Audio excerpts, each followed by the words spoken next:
Who shares a common bond with John McCain is Hillary Clinton. Both lost to Barack Obama in 2008. Mr. Obama defeated Mrs. Clinton for the Democratic nomination, and Senator McCain lost that year in the general election. But the two also shared 8 years together in the Senate and actually spent a lot of time together overseas. So joining us now on the phone is former Secretary of State and former New York Senator and the 2016 presidential nominee Hillary Clinton. Secretary Clinton, thanks for joining me on this somber occasion. Just simply, what's his legacy in your mind? Oh, Chuck, I was listening to Tom and Andrea, and I think we could all talk for hours about what he meant to the country, what he meant to the Senate, what he meant to a lot of us individually. He leaves a legacy of service and courage.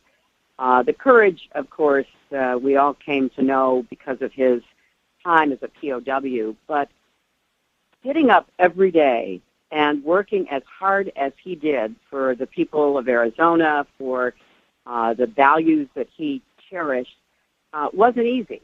You're right. I did travel with him. He couldn't comb his own hair because of the war injuries that he had sustained. He couldn't lift his arm above the shoulder level. We used to laugh because when we would do TV together for sometimes to meet the press. Oh, we've got a clip later for you. Don't worry. Places like Baghdad, he would say, well, is my hair sticking up? I mean, I have so many wonderful personal memories of him as well as public ones.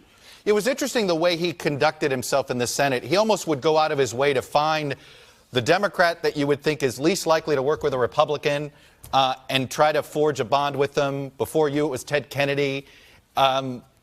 It almost became a legendary the way he would try to reach out. Well, that's because he did believe in the institution, and he knew that the Senate couldn't work if we didn't work together. I think it was heartbreaking to him that, as he said in the speech he gave right before he voted against repealing the Affordable Care Act, that we need to cooperate. We need to learn how to trust each other again and do better to serve the people who elected us. And, he was so typically John in those remarks because he said, stop listening to the bombastic loudmouths on radio and TV and the Internet. To hell with them. They don't want anything done for the public good.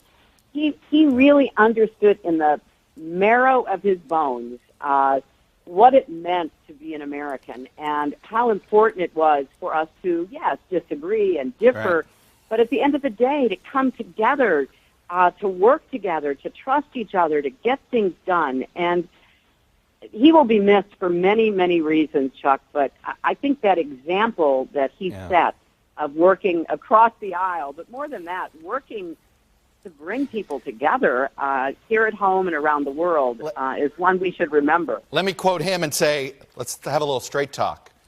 The timing of his death in this moment that we're in our politics, there's a reason I think Washington's taking an extra stomach punch this morning.